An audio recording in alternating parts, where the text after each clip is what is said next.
మీ name? Prithviraj.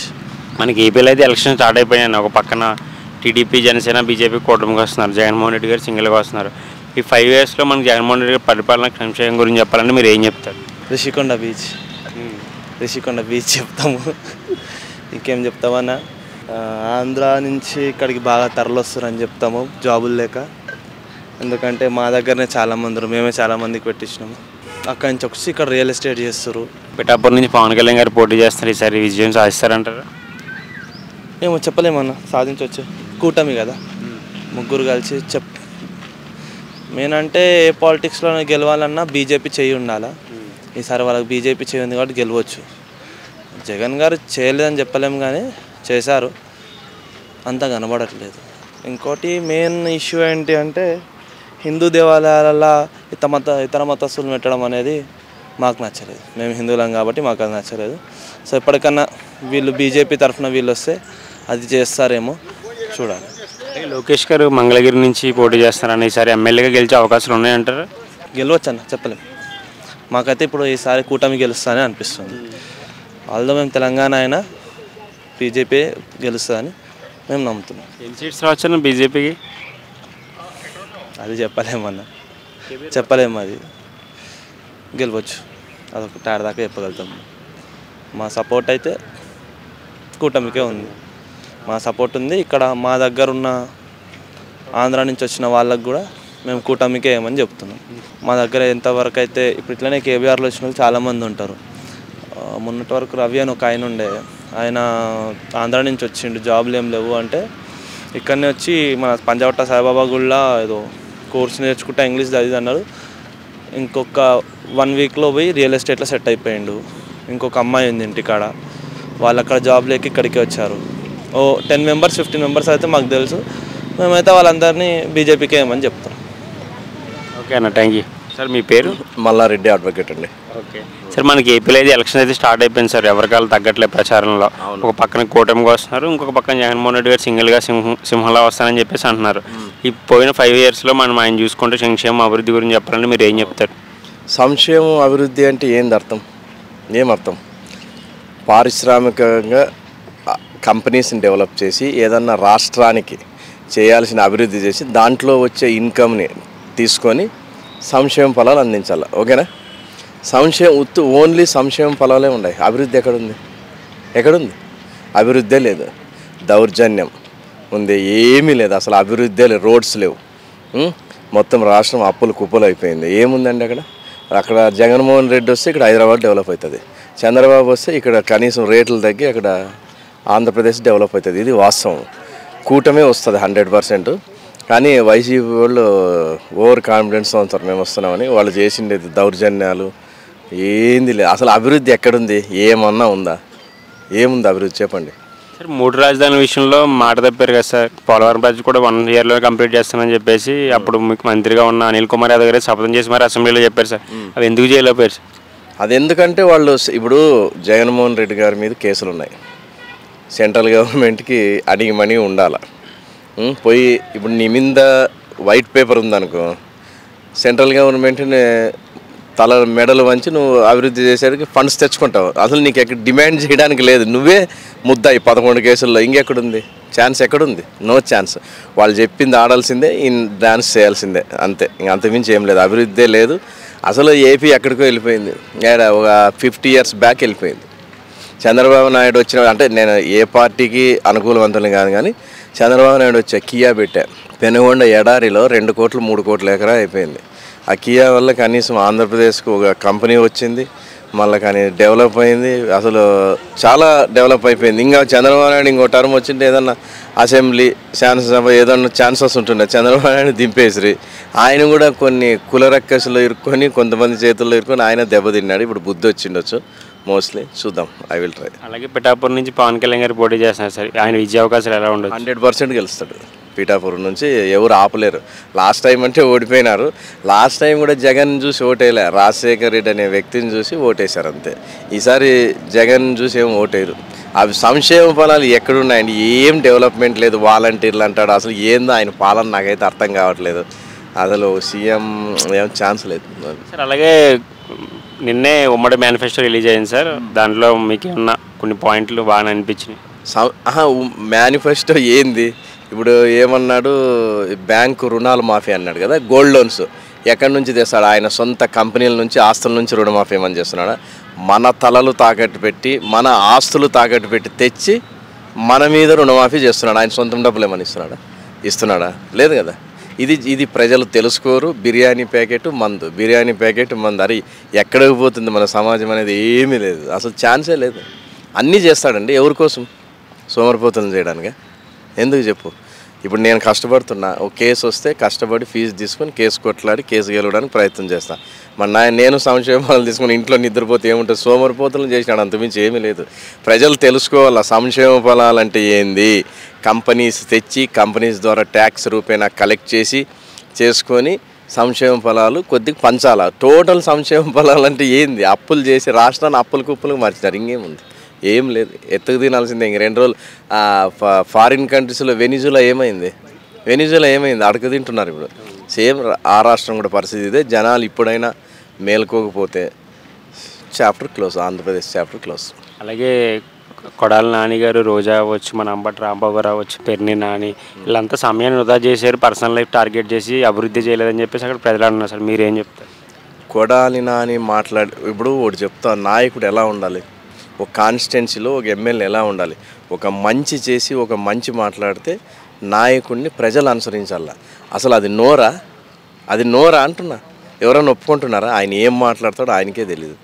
కొంతమందిని YCP party target చేసి కొంతమందిని వదిలేసింది. వాళ్ళని ఇష్టానుసారం మాట్లాడితేనే వాళ్ళకి పదవులు. ఏంది? ఎక్కడికి పోతుంది ఈ సమాజం? ఎక్కడుంది? ఏమన్నా ఉందా? కొద్దిగన్నా మానవతా విలువలు ఉన్నాయా రాజకీయాల్లో? ఎక్కడున్నాయి చెప్పండి? ఎక్కడ లేవు, ఏమేం లేవు. అసలు నా దృష్టిలో కొడాలి నాని, అనిల్ కుమార్ యాదవ్ గారు వాళ్ళు ఏం మాట్లాడతారో వాళ్ళకి తెలియదు. ఇప్పుడు వివేకానంద స్వామి ఉన్నాడు, నడిస్తే ఎంతమంది నడుస్తారు? ఇప్పటికీ 150th బర్త్డే ఎందుకు చేస్తున్నారు? ఆయన అనుసరించే విధానము, ఆయన పాటించే విధానాన్ని బట్టి జనాలు అనుసరి, అది నాయకత్వం లక్షణము. ఇప్పుడు జేపీ గారు మాట్లాడతారు, ఎట్లా మాట్లాడు? ఎవరైనా డిబేట్లో కూర్చుంటే జేపీ గారు మాట్లాడేది ఇది కాదు అని చెప్పగలరా? ఉందా? దమ్ముందా? సబ్జెక్ట్ ఉంది, సబ్జెక్ట్ నుండి ఏం చేయలేరు. అది నాయకుడు లక్షణం. ఏదైనా మాట్లాడితే 10 మంది ఫాలో కావాలి మనల్ని చూసి. అది ఏంది? అది ఎక్కడికి పోతుంది ఈ సమాజం? అర్థమే కావట్లేదు. వర్స్ట్గా ఉంది రాజకీయాలు. ఇంకా అవన్నీ అంతే. రోజా గారిని కూడా ఏమొదులుతారు? ఇంకంతే. మాట్లాడితే పదవులు, మాట్లాడకపోతే పదవులు లేవు, ఇంకంతే. ఏముంది చెప్పండి? ఎవరికి ఏం మానవతా విలువలు అసలు ఎవరికీ లేవు రాజకీయాల్లో. నేను చెప్తున్నా కదా, రాజకీయం అంటేనే గబ్బు అయిపోయింది. అందుకే యువత రాజకీయాల్లోకి ఎందుకు రావట్లేదు? అనుకూలంగా ఉంటే కేసులు, అనుకూలంగా లేకపోతే కేసులు లేవు. ఏంది అది? కక్ష రాజకీయాలే కదా. కక్ష రాజకీయాలు నడిచినాయి ఆంధ్రప్రదేశ్లో. ఎక్కడ ఏం లేదు, నీతి న్యాయం లేదు, ఏమి లేదు. అవినీతి అసలు తలలకు ఎక్కువైంది, అంతేగా, అంతమించి ఏముంది? అలాగే లోకేష్ గారు బిఫోర్తో కంపేర్ చేసుకుంటే ఇప్పుడు చాలా మార్పు చెందారు, బాగా మాట్లాడుతున్నారని చెప్పేసి కొంతమంది అయితే అన్నారు. మీరేం చెప్తారు? అదే 100%. ఫస్ట్కి ఇప్పటికైతే డెవలప్ అయ్యాడులేండి. మనం ఏదైనా ఓపెన్ చెప్పాలా. దానిలో ముందుకి ఇప్పటికి సబ్జెక్ట్ పెంచుకున్నాడు, బాగానే మాట్లాడుతున్నాడు, పికప్ అవుతున్నాడు. మంగళగిరి నుంచి ఆయన విద్యా అవకాశాలు ఎలా ఉన్నాయి సార్? గెలుస్తాడని అంటున్నారు చాలామంది. అది విషయం. ఈస్టులో 1 సీట్ వస్తుంది అంటున్నారు వైసీపీకి. కూటమి స్వీప్ అంట, వెస్ట్ స్వీప్ అంట. అంటే నాకు అక్కడ ఫ్రెండ్స్ రాజులు ఉన్నారులేండి, వాళ్ళు చెప్పారు ఈస్ట్ వెస్ట్ స్వీప్ సార్ కూటమి అంటున్నారు సార్. అలాగే రీసెంట్గా జగన్మోహన్ రెడ్డి గారి మీద దాడి జరిగింది సార్ గులకరాయితో. అదే ఏమన్నారంటే కోడికత్తి డ్రామాలో ఎలక్షన్ ముందు సానుభూతి ఓట్ల కోసం ఇది కూడా ఒక డ్రామా అని చెప్పేసి ప్రజలు అన్నారు. మీరు నేను ఒకటి చెప్పుందా, కోడికత్తి కేసు మీ అందరికీ తెలిసే, దాని గురించి నేను చెప్పిన వేస్ట్, టైం వేస్ట్. గులకరాయి ఆయనకి ఎందుకు పడుతుంది? అసలు గులకరాయి ఇది ఎవ్వరు నమ్మట్లేదు, అందరూ నవ్వుకుంటున్నారు తెలుసా. ఆయన ఇంక ఈ డ్రామాలు వదిలేసి ఏదన్నా రాష్ట్రాన్ని డెవలప్ చేసి రోడ్స్ కొద్దిగా అభివృద్ధి, కచ్చ రాజకీయాలు వదిలేసి నీతి న్యాయం ధర్మం పాటిస్తే మేలు. అంతకుమించి వేస్ట్ దాని గురించి మాట్లాడడం. రాజకీయాలే చాలా కంపు కొడుతున్నాయి. ఎన్ని సీట్స్ రావు సార్ ఈసారి వైసీపీకి? బిలో 50 అంటున్నారు, బిలో 50 అంటున్నారు. అంతకుమించి ఏం లేదు. జనాలందరూ కాసుకున్నారు. అసలు నేను పబ్లిక్ పల్స్లో చూస్తున్నాను కదా, తిట్టని వాడు లేడు. ఇంత వరస్ట్ పాలన ఎక్కడ లేదని చెప్తున్నారు. ఏముందండి? ఏమన్నా ఉందా? మీరు చెప్పండి, ఏమన్నా ఉందా? ఏమి లేదు. అప్పులు తేవడము, పనిచేయడం, బటన్ నొక్కడం, ఎవరికి పడుతున్నాయో తెలియదు, ఎవరికి వస్తున్నాయో తెలియదు. అంతమించి ఏం లేదు. ఆయన పేద ప్రజల్ని టార్గెట్ చేసి ప్లాన్ చేస్తున్నాడు సోమరిపోతులను చేసి పని చేసుకోకుండా. అంతమించి ఏముంది చెప్పండి? ఏమన్నా అభివృద్ధి ఉందా? ఏమీ లేదు, జీరో.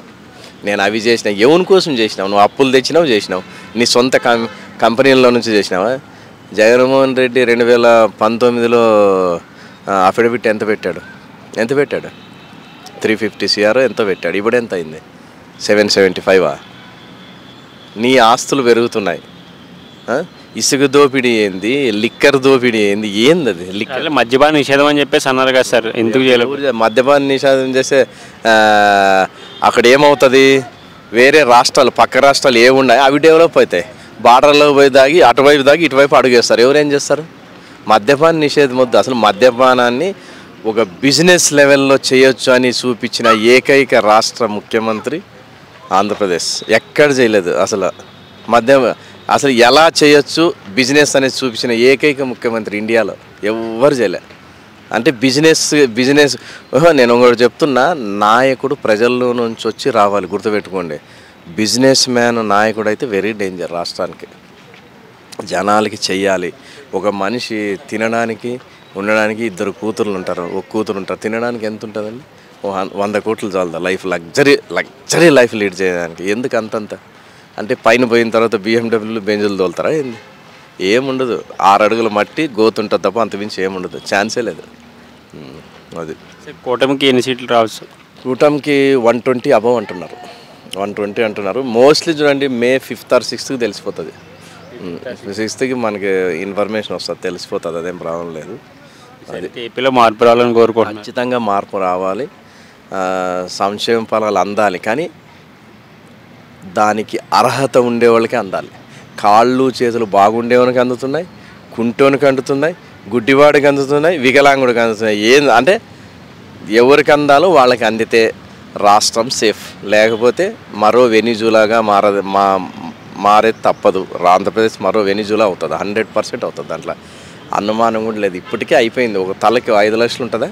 ఒక తలకి 5 లక్షలు 10 లక్షలు ఉంది అప్పు ఇప్పుడే, నాకు తెలిసి మోస్ట్లీ. అదే అలా ఉంది పరిస్థితి. ఏం చేస్తారు, రాజకీయాలు ఏం చేయలేము. Okay sir, thank you. మీ పేరు? పెద్దబాబు కందుల. సార్, ఏపీలో మనకి ఎలక్షన్స్ అయితే స్టార్ట్ అయిపోయినాయి. ఎవరికి వాళ్ళు తగ్గట్లేదు ప్రచారాలను అయితే. ఒక పక్కన ఎన్డీఏ కూటమిగా వస్తున్నారు, ఒక పక్కన జగన్మోహన్ రెడ్డి సింగిల్గా వస్తున్నారు. ఈ 5 years పరిపాలనలో ఆయన చేసిన అభివృద్ధి సంక్షేమ పథకాల గురించి మీరు ఏం చెప్తారు? ఆయన అభివృద్ధి ఏం చేయలేదు, సంక్షేమ పథకాలు ఇచ్చాడు, దానివల్ల ఉపయోగం లేదు. ఏదైనా వస్తే ఉద్యోగాలు వస్తే కుటుంబం బాగుపడుతుంది. కానీ ఆయన 15,000 ఇస్తే ఆ నెలలోనే అయిపోతాయి కదా, ఉపయోగం ఏముంది? ఇంకా సంక్షేమ పథకాలు మనకి లైఫ్ లాంగ్ ఉండే కావాలి, ఒక రోజుతో పోయేది కాదు కదా. ఇది అన్ని రోడ్లు లేవు, మైన్స్ లేవు, వైన్స్ మొత్తం ఎత్తేసాడు. అన్ని గవర్నమెంట్ కింద వైన్స్ తీసుకున్నాడు, అది పోయింది. మొత్తం గవర్నమెంట్ ప్రాపర్టీ చేసేసుకున్నాడు ఆయన అంతా. అలాగే 3 రాజధానుల విషయంలో మాట తప్పారని చెప్పేసి అంటున్నారు సార్, దాని గురించి ఏం చెప్తారు? 3 ఎక్కడ కట్టలేదు కదా ఆయన, 3 చెప్పాడు అంతే. డైవర్ట్ చేశాడు పాలిటిక్స్ని, జనాన్ని డైవర్ట్ చేసి 3 పాలిటిక్స్ అక్కడ కడతా ఇక్కడ కడతా డైవర్ట్ చేశాడు. అది జనం నమ్మే పరిస్థితి కూడా లేరు. సార్, పవన్ కళ్యాణ్ గారు పిఠాపూర్ నుంచి పోటీ చేస్తున్నారు సార్, ఆయన ఎంతవరకు మెజార్టీ రావచ్చు? డెఫినెట్గా గెలుస్తాడు. మెజార్టీ నేను ఎక్స్పెక్ట్ చేయలేను, కానీ డెఫినెట్గా అయితే గెలుస్తాడు ఆయన. అలాగే లోకేష్ గారు మంగళగిరి నుంచి గెలుస్తాడు. ఎన్ని సీట్లు వస్తాయి సార్ ఈసారి వైసీపీకి? అంటే 125 to 150 చెప్తున్నారు, చూడాలి మరి. ఇంకా ఈ 15 రోజులు కూడా ఉంది కదా, దాన్ని బట్టి. కూటమికి సార్, కూటమికి ఎన్ని సీట్లు రావచ్చు? అంటే మొత్తం మీద నేను చెప్పేది కూటమికి, నేను చెప్పేది కూటమికి అంటున్నారా? కూటమికి చెప్తున్నాను, అంటే ఇండివిజువల్ కాదు కదా, కూటమి గురించి చెప్తున్నాను. వైసీపీకి ఇంకా రిమైనింగ్ 20-25 అవి మిగతా 20 to 25 చెప్తున్నారు సర్వే వాళ్ళు. నేనైతే అక్కడ లేను కదా, ఇక్కడే ఉన్నాను. ఈ 15 రోజుల్లో మారచ్చు కదా ఇంకా సినారియా. అలాగే కొంచెం వైసీపీలో కొంచెం గట్టిగా మాట్లాడే కొడాలి నాన్నగారు అవచ్చు, పెర్ని నాని, మనం అమర్నాథ్, అంబటి రాంబాబు, రోజా గారు కొంతకన్నా కోరికలుగా సైలెంట్ అయిపోయారు సార్. ఏమన్నా భయం పట్టుకుందంటారా ఓడిపోతామని? భయం డెఫినెట్గా ఓడిపోతాను, వాళ్ళకే తెలుసు. కొడాలి అనేది 50-50 ఛాన్సెస్, ఎందుకంటే అక్కడ కమ్మ ఓటింగ్ షేర్ ఎక్కువగా ఉంది కాబట్టి అతను 50-50 ఛాన్సెస్. లాస్ట్ మినిట్ వరకు ఏం జరిగిందో తెలియదు. వల్లభనేని వంశీ అయితే ఫస్ట్ రౌండ్లోనే వెళ్ళిపోతారు. రోజా అసలు డిస్కషన్ అనవసరం. అంబటి రాంబాబు గుంటూరు జిల్లాలో ఫస్ట్ గెలిచి సీట్ అదే. అంబటి రాంబాబు కన్నా లక్ష్మణ్ గెలుస్తాడు అక్కడ సార్. ఇంకొకటి ఏంటంటే రీసెంట్గా జగన్మోహన్ రెడ్డి మీద దాడి జరిగింది సార్, రాయితో, కులక రాయితో. అది లాస్ట్ టైం ఎలక్షన్ ముందు కోడికత్తి డ్రామా లాగా ఇది కూడా డ్రామా అని చెప్పేసి సానుభూతి ఓట్ల కోసమని ప్రజలు అంటున్నారు. మీరేమంటారు? జనం నమ్మే పరిస్థితి లేరండి, అది నమ్మే పరిస్థితి లేదు. ఒక కులకరా 2 తగిలితే 2కి కంటికి ఆయన శ్రీనివాసు ఆయన ఇంకా గట్టుకొని తిరుగుతూనే ఉన్నాడు. ఈయన బ్యాండేజ్ 13 వరకు తీయడు, 13 వరకు తీయడు. వాళ్ళ చెల్లెలే చెప్పింది, సునీత రెడ్డి గారు డాక్టర్ కదా ఆమె చెప్పింది, అన్న బ్యాండేజ్ తీసేనా, ఏది తగిలితే మొత్తం డ్రై అయిపోతుంది, తొందరగా తగ్గిపోద్ది అని సలహా కూడా ఇచ్చింది. ఆమె సలహా తీసుకోవచ్చు కదా, డాక్టర్ కదా ఆమె. మరి మేనిఫెస్టో గురించి ఏం చెప్తారు సార్? మేనిఫెస్టో నేను పూర్తిగా చూడలేదు, నాకు టైం లేదు, ఆఫీస్లో ఉన్నాను, నేను చూడలేదు. మేనిఫెస్టో బాగానే ఉందని ఒక యూనిటెడ్ అయితే ఉంది. టీడీపీ మేనిఫెస్టో మేనిఫెస్టో ఏం చేశాడు వైసీపీ మేనిఫెస్టో జస్ట్ ప్లస్ పెట్టాడు, దానికి నవరత్నాలు ప్లస్ పెట్టాడు. ఆ నవరత్నాలు సగం జారిపోయినాయి, ఇంకా ప్లస్ మైనస్లు ఏముంటాడు, ఏముండదు. సార్ ఏపీలో మార్పు రావాలని కోరుకుంటున్నారు సార్. తప్పకుండా 100% మార్పు రావాలి. చంద్రబాబు నాయుడు గవర్నమెంట్ ఫామ్ చేయాలి, రాష్ట్రం అభివృద్ధి చెందాలి, అమరావతి రాజధాని కావాలి. Thank you sir. సార్ ఏపీలో మన పాలిటిక్స్ అలవాటు స్టార్ట్ అయిపోయింది.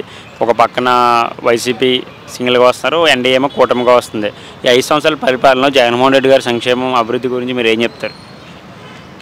జగన్మోహన్ రెడ్డి అభివృద్ధి ఏముందండి, బీద వాళ్ళకు కల్తీ మందు దాపి ఇప్పుడు అమ్మఒడి అని గొప్ప చెప్తున్నారు.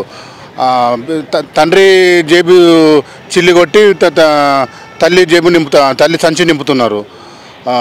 బీద వాళ్ళకు కల్తీ మందు దాపి ఆ డబ్బులు అమ్మఒడిలో కింద కన్వర్ట్ చేస్తున్నారు. ఏం చేశారు జగన్? ఏం చేయలేదు, ఒక అవినీతి తప్ప. పవన్ కళ్యాణ్ చూడండి, ఆయన ఏం ఆశించకుండా కోట్లు ఆయన బిజినెస్ వదులుకొని పేదవాళ్ళకు దానం ధర్మాలు చేస్తుండే. కోట్లు దానం చేస్తారు. కోట్లు ఎవరు దానం చేస్తారండి? పవన్ కళ్యాణ్ చూసి నేర్చుకోవాలి. పవన్ కళ్యాణ్ ఖాళీ గోటి కూడా సమానం కాదు ఎవరు తెలుగు రాష్ట్రాల్లో. అలాగే 3 రాజధానులు అని చెప్పేసి మాట తప్పారు కదా, దాని గురించి ఏం చెప్తారు? ఇంతవరకు సచివాలయమే కట్టలేదు. 5 ఏళ్ళు పరిపాలన చేసి ఇంతవరకు సచివాలయం నవ్వుతారు ఎవరైనా? అందరు నవ్వుతున్నారు. ఇక్కడ రాజధాని డిక్లేర్ చేయాలి ఇంతవరకు. అలాగే పవన్ కళ్యాణ్ గారు పిఠాపూర్ నుంచి పోటీ చేస్తున్నారు సార్, ఆయన ఎంతవరకు మెజార్టీ రావచ్చు సార్? తప్పకుండా గెలుస్తారు, దేవుడు ఆశీర్వదిస్తాడు ఈసారి. అప్పుడంటే 100 కోట్లు ఖర్చు పెట్టి ఓడగొట్టారు, కానీ ఈసారి జనాలు పిచ్చోలేం కారు, తప్పకుండా గెలుస్తారు. అలాగే లోకేష్ గారు గత ఎన్నికలతో పోల్చుకుంటూ ఇప్పుడు చాలా మాట అదంతా మార్చుకున్నారు సార్, బాగా మాట్లాడుతున్నారు కూడా, ప్రత్యర్థులతో మీద బాగా బాణాల్లో సంధిస్తున్నారు. సో ఆయన విజయం ఎలా ఉంటుంది సార్ మంగళగిరి నుంచి? బాగానే ఉంటుందండి, గెలుస్తారు సార్. ఈసారి టీడీపీ జనసేన కూటమి అధికారంలోకి వస్తుందని నమ్ముతున్నాను. అలాగే వైసీపీలో కొంతమంది మంత్రులు ఉన్నారు సార్, మనకు కొడాలి నాని, పెర్ని నాని, అంబటి రాంబాబు, అనిల్ కుమార్ యాదవ్, మంత్రి రోజా, వీళ్ళు ఎందుకు సార్ గత కొన్ని రోజులుగా సైలెంట్ అయిపోయారు? అయినా ఓడిపోతామని భయంతోనే అని చెప్పేసి కొంతమంది అన్నారు, మీరేం చెప్తారు? వాళ్ళకి అర్థమైపోయింది ఎక్కువ మాట్లాడితే గెలవమని, మంచి వాళ్ళతో విమర్శిస్తే గెలవమని అర్థమైపోయింది వాళ్ళకు. రీసెంట్గా జగన్మోహన్ రెడ్డి మీద దాడి జరిగింది సార్ గులకరాయితో, అది లాస్ట్ టైం కోడికత్తి డ్రామాలాగా ఇప్పుడు కూడా ఎలక్షన్ ముందు సానుభూతి ఓట్ల కోసమని ప్రజలు అన్నారు. మీరు అంతే అదే కరెక్ట్ మీరు చెప్పింది కరెక్ట్. మీ ఒపీనియన్ చెప్పండి. మా ఒపీనియన్ కూడా సేమ్, ఇది ఒక డ్రామా. సరే, ఈసారి అయితే ఏపీలో మార్పు రావాలని కోరుకుంటున్నారు మీరు? ఎస్, మార్పు రావాలని కోరుకుంటున్నాం. Thank you sir.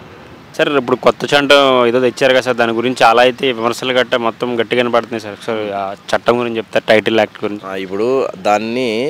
ఇప్పుడు టీఆర్ఏ అంటారు, అది టైటిల్ రిజిస్ట్రేషన్ యాక్ట్. అది వస్తే ఏమవుతుందంటే ఆంధ్రప్రదేశ్లో మనం ల్యాండ్లు కొన్నా, ఇండ్లు కొన్నా, ఏమి కొన్నా కూడా ఏమవుతుందంటే దాని ఇష్యూలో గవర్నమెంటు మన ఆస్తులు ఒరిజినల్స్ అన్ని అదే డాక్యుమెంట్స్ తీసుకొని పోయి సేల్ డీడ్స్ వరల్డ్ బ్యాంక్ దగ్గర తాకట్టు పెట్టి అప్పు తెచ్చి ప్రజలకు సంక్షేమ పథకాలు కోసం అప్పులు చేసేస్తారు. అప్పుడు ఏమవుతుంది, మన ల్యాండ్ ఉంటుంది, మనం ఉంటాం, ఒరిజినల్ డాక్యుమెంట్ మన దగ్గర ఉండదు. అప్పుడు ఏమవుతుంది, దీనివల్ల ఇంకో సైడ్ ఎఫెక్ట్ ఉంది తెలుసా మీకు? ఐడియా ఉందా? ఇప్పుడు ఒరిజినల్ ఫస్ట్ సేల్ డీడ్ మీ దగ్గర ఉంటుంది, మీరు ఇప్పుడు వేరే వానికి అమ్మాలి, టైటిల్ రిజిస్ట్రేషన్ యాక్ట్ కింద. అప్పుడు ఏం చేస్తారు మీరు? దాన్ని అమ్మితే ఏమవుతుంది, ఒరిజినల్ ఆయన దగ్గర ఉంటాయి, జిరాక్స్ మీ దగ్గర ఉంటుంది, మీరు జీరో అవుతారు.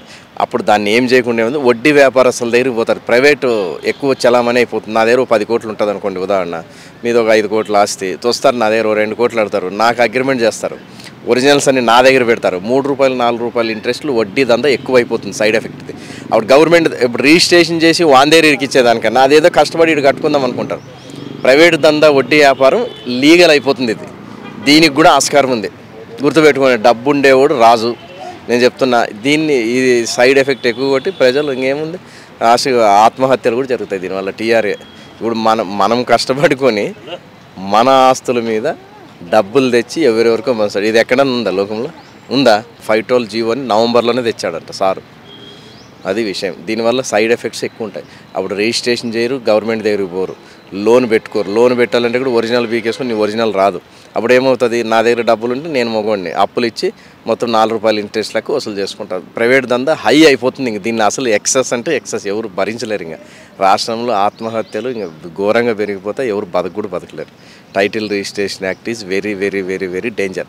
కానీ సుప్రీంకోర్టు హైకోర్టు ఉందనుకోండి, ఎట్లా కొట్టేస్తారు, అది వేరే ఇష్యూ. మనోడు మొండోడు కదా, అమలు చేస్తే తీరుతాడు, అట్లా జరుగుతుంది. ఇంకంతా హెడ్ఏక్స్ ఉంటాయి చాలా. అది thank you sir. Hi sir, good morning.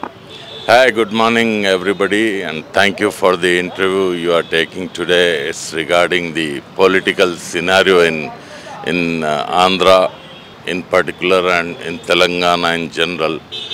Let me share my views to all your viewers. Actually, Chandrababu Naidu has done a wonderful job when it was a united Andhra Pradesh. He has developed Hyderabad and so many things to his credit. But a couple of mistakes by TDP, couple of wrongdoings by TDP has drastically put them on the back seat. And as far as YSR is concerned, everybody knows that YSR has done so much work, and he was a stable leader. So Jagan Mohan Reddy has got politics in his blood. And he is doing so many good things, and I have got the reports from Andhra. He is also mobilizing the Muslims closer. That is very important in any politics anywhere in India, because no Hindu survives without the help of Muslim. No Muslim can do anything without the help of Hindus. It is a culture which is grown up for years together. You just cannot polarize your votes and try to divide them and all that. That is my personal feeling. And as far as the Andhra is concerned, he has got every chance to be re-elected. He was actually a neighbor here, in Kamalapuri Colony, YSR Garu. And now his son is really doing hard work. Actually, the political pressure is only borne by the youngsters. The elderly people should immediately retire, be it in center, be it in Andhra, be it in Telangana or in Kerala, it hardly matters. The young blood should come. They have different discipline, they have different attitude, they have different decisions making that can help India grow much faster and much better than anywhere in the world. If you remember, आप लोगों को याद होगा कि हिंदुस्तान को सोने की चूड़ी बोला करते थे एक दफ़ा. तो सोने की चूड़ी ऐसी ही नहीं बन जाती. ये हर इंडिविजुअल का अपना एक एफर्ट रहता, जिसकी वजह से एक कंट्री प्रॉस्पर होता. आज देश में बहुत अच्छा नाम है इंडिया का. कुछ अरसे से ख़राब भी हुआ, but I am pretty sure youngsters like Jagan Mohan Reddy and many youngsters are coming up even in Hyderabad. If you ask about Telangana, I'm from Secunderabad area. I'm pretty sure that Nagendra has got good chances of winning, because he brings people closer. He hugs them. He loves them. That is more important in any leader. These are the qualities which can make him successful. Thank you so much, and I wish you all the best. Thank you. Assalamu alaikum. మీ పేరు?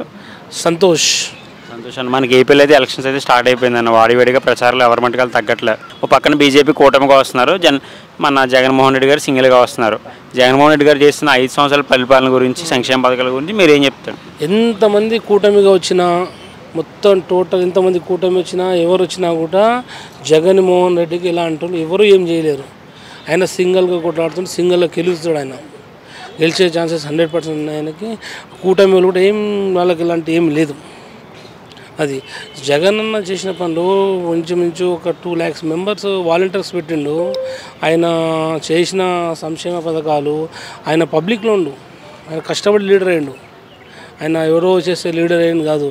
ఆయన ప్రతిదీ కష్టపడి, ఆయన ప్రతి దాంట్లో ఆయన కష్టం ఉంది. కాబట్టి సింగిల్ లీడర్ కావడం ఆయనకు ఆయన ఏదో వారసత్వంగా లీడర్షిప్ వచ్చినా కూడా ఆయన కష్టపడి ఒక ఇది చేసుకోవడం కంపల్సరీ ఆయన మళ్ళీ సీఎం కావడం ఖాయం. అలాగే ఏపీలో అభివృద్ధి లేదని చెప్పేసి చాలామంది అంటున్నారు అన్న. 3 రాజధానుల విషయంలో కూడా మాట తప్పారు కదా, దాని గురించి మీరేం చెప్తారు? ఈ ఇంటర్నల్ విషయం అది. ఇప్పుడు చేస్తాడేమో, అప్పుడు చేయలేడేమో. అప్పుడు ఆయన ఏం ఆలోచన, దానికి కొత్త కమిటీ వేసింది కదా దానికోటి, దానివల్ల జరుగుతూ ఉంటుంది. అది 3 రాజధానులు కరెక్ట్ అంటారు మీరు? 3 రాజధానులు అది దాని మీద క్లారిటీగా నాకు తెలియదు. దాని గురించి ఇక్కడ ఉండే తెలంగాణ కాబట్టి అంత క్లారిటీగా తెలియదు దాని గురించి. అలాగే పిఠాపురం నుంచి పవన్ కళ్యాణ్ గారు పోటీ చేస్తున్నారు. ఆయన విజయ అవకాశాలు ఎలా ఉన్నాయి? ఆయన విజయ అవకాశాలు ఏంది అంటే, డ్యాన్స్ యొక్క హీరో అయితే గెలవాలా. ఆయన ఇష్టమైన దగ్గర వాళ్ళ సామాజిక వర్గం ఎక్కువ ఉందని అక్కడ కొద్దిగా వాళ్ళు పోటీ చేస్తున్నారని చెప్పి ఇన్ఫర్మేషన్. కమ్మ కాపు సామాజిక వర్గం ఎక్కువ ఉందని అక్కడ పోటీ చేయాలని చెప్పి కొద్దిగా ఇదంట. అలాగే లోకేష్ గారు బిఫోర్తో కంపేర్ చేసుకుంటే ఇప్పుడు చాలా మార్పు చెంది గట్టిగా మాట్లాడుతున్నారు, ప్రత్యర్థులతో పైన కూడా దాడి చేస్తున్నారు మాటలతో. సో ఈసారి ఆయన విజయ అవకాశాలు ఎలా ఉన్నాయి మంగళగిరి నుంచి? 100% కొద్దిగా చెప్పలేము అనుకోండి, కొద్దిగా చెప్పలేము. ఈసారి కొద్దిగా ఉందిలేండి.